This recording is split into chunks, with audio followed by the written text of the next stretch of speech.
The temporal-single system interpretation of Karl Marx's value theory emerged in the early 1980s in response to renewed allegations that his theory was riven with internal inconsistencies, and that it must therefore be rejected or corrected. The inconsistency allegations had been a prominent feature of Marxian economics and the debate surrounding it since the 1970s. Andrew Kliman argues that, since internally inconsistent theories cannot possibly be right, the inconsistency charges serve to legitimate the suppression of Marx's critique of political economy and current-day research based upon it, as well as the correction of Marx's inconsistencies. Proponents of the temporal-single system interpretation of Marx's value theory claim that the supposed inconsistencies are actually the result of misinterpretation.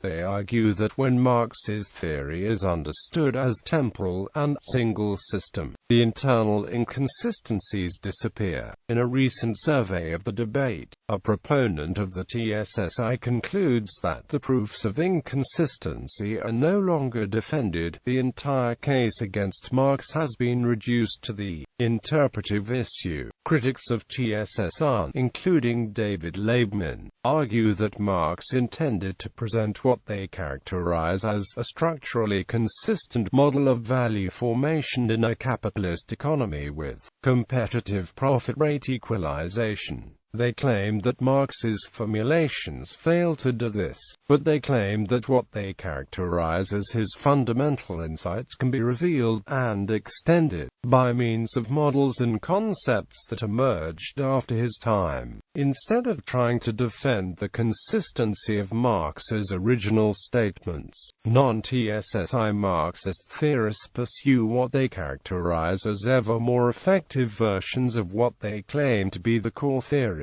They also claim that they believe that Marx himself would have done this.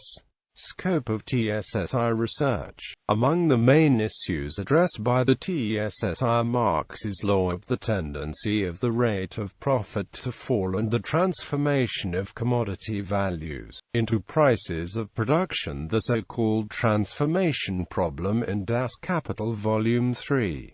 TSSI authors have also challenged the fundamental Marxian theorem, which supposedly showed that Marx's value theory is unnecessary in order to arrive at his conclusion that exploitation of workers is the unique source of profit under capitalism. Other research informed by the TSSI includes studies of the impact of European economic integration, theoretical and empirical analysis of economic crisis, critiques of the static equilibrium methodology widely employed in economics, and challenges to the statistical claim that industry-level values and prices are strongly correlated. Drawing on their experiences in the controversy over Marx's value theory, some proponents of the TSSI have also been active in the movement for pluralism in economics, and they have critiqued and argued for the reform of the interpretive methods employed in Marxian economics. Proponents of the TSSI include, among others, Guglielmo Carcetti, John Ernst, Alan Freeman, Andrew Kliman, Eduardo Maldonado Filho, Ted McGlone, Nick Potts, and Alejandro Ramos Martinez. Significance of temporal and single system. The words temporal and single system in the title of the TSSI refer to the two key differences between it and the interpretation of Marx's value theory derived from Ladislaus von Bortkiewicz that at one time dominated academic Marxist economics. According to the Bortkiewiczian interpretation, prices and values of the inputs into the production process are, in Marx's theory, determined simultaneously with the prices and values of the outputs that later emerge from the production process. Thus, inputs prices and outputs prices are necessarily equal. In contrast, the TSSI is temporal or non-simultaneous, holding that prices of inputs and outputs in Marx's theory need not be equal. Second, according to the Bortkovichian interpretation of Marx's value theory, values and prices constitute two distinct and independent systems. With respect to relative magnitudes, prices do not depend on values, and values do not depend on prices. Prices of outputs depend on the prices of the inputs used to produce them, while values of outputs depend on the values of the inputs used to produce them. In contrast, the TSSI is a single system interpretation, since it holds that, in Marx's theory, prices of outputs depend in the aggregate on the so-called value rate of profit, while businesses' investments of capital value, and thus the values of the outputs produced, depend partly on the prices of the inputs acquired by means of these investments. Value and price are therefore determined interdependently, though they remain distinct.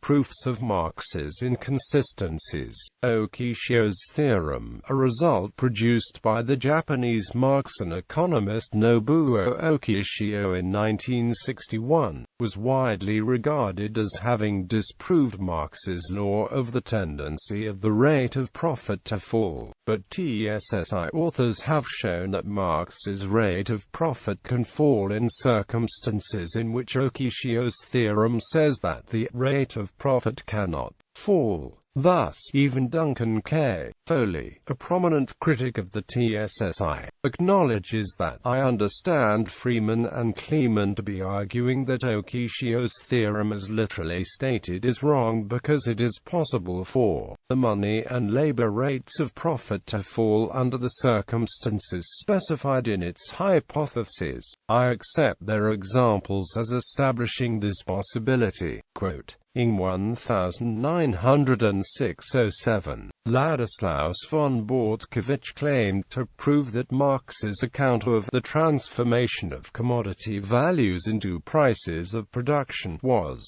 internally inconsistent. Correcting the inconsistency, Bortkovich produced results that seriously call into question Marx's theory that prices and profits are determined, in the aggregate, by the production of value and surplus value. The price rate of profit no longer equals the value rate of profit, and the sum of prices diverges from the sum of values. However, proponents of the TSSI claim to have disproved Bortkovich's position, although no critic has successfully refuted this claim. First put forward in 1988, many Marxist economists still decline to accept it. When Marx's theory is understood in accordance with the TSSI, rather than in accordance with Bortkovich's interpretation. Moreover, the results of his transformation account re-emerge as internally consistent. Price and value magnitudes are indeed equal in the aggregate. These equalities also re-emerge under other atemporal-single system interpretations. Yet under the atemporal interpretations, Marx's falling rate of profit theory and other aspects of his value theories still appear to be internally inconsistent. In order for his theories to be fully acquitted of charges of inconsistency and error, he must be interpreted as having had a temporal conception of value and price determination. Criticism. Critics of the TSSI have characterized it as an orthodoxy which asserts that Marx made no errors. For instance, David Laibman charges that its proponents are new orthodox Marxists who assert that Marx's formulations, in both the theory of value and the analysis of capitalist accumulation and crisis, are literally and completely correct, that Marx made no errors. Roberto Veneziani similarly alleges that the TSSI upholds the literal truth of all Marx's propositions. Proponents of the TSSI contend that these allegations are false. We have never said that Marx's contested insights are necessarily true. We simply say the claims that his value theory is necessarily wrong, because it is logically invalid, are false. Quote, Similarly, Andrew Kliman distinguishes between internal consistency on the one hand, and truth or correctness on the other, at least 9 different times. For instance, he writes that the TSSI's ability to eliminate the apparent inconsistencies in Marx's value theory does not imply that Marx's theoretical conclusions are necessarily correct. It does imply, however, that empirical investigation is needed in order to determine whether they're correct or not. There is no justification for disqualifying his theories a priori on logical grounds. Quote, some critics, however, claim that they find this response inadequate. They claim that they find it inadequate because they claim that the following points are relevant to the issue of whether the TSSI critics speak the truth when they charge that the TSSI is an orthodoxy which asserts that Marx made no errors. People who claim to be followers and developers of Marx's theory of value claim that the earliest formulations from the 1850s, as presented in Capital, Volume 3, sought to model what they characterize as a structurally consistent presentation of value formation in a capitalist economy with competitive profit rate equalization. They claim that it did not model this successfully. They claim that Marx's fundamental insights can be revealed and extended by means of models and concepts that emerged after his time. Instead of trying to defend the consistency of Marx's original statements, these non-TSSI Marxist theorists pursue what they claim are ever more effective versions of what they characterize as the core theory. They claim that Marx himself would have done this. Moreover, these non-TSSI theorists allege that defenders of the TSSI ignore what the critics claim are the central arguments. First, the critics allege that the consistency that they claim for Marx's work is achieved at the expense of any theoretical coherence. Secondly, these critics of the TSSI allege that, if input values differ from output values, each being determined by the conditions of a single temporal moment that the critics characterize as fortuitous, they claim that value is reduced to a mere empirical description, without structure or role in revealing what they characterize as the inner properties of capitalist social relations. Second, the critics characterize the TSSI's efforts to defend the logical coherence TSSI's of Marx's law of the falling rate of profit as a presumed defense, resting on a distinction between a material or simultaneous rate of profit and a value rate of profit. The critics allege that they have shown this distinction to be invalid since analysis of the TSSI numerical examples reveals that the temporal value rate of profit either ultimately follows the course of the material rate, or diverges from it. If the material rate rises to an asymptote, the value rate either falls to an asymptote, or first falls and then rises to an asymptote permanently below the material rate.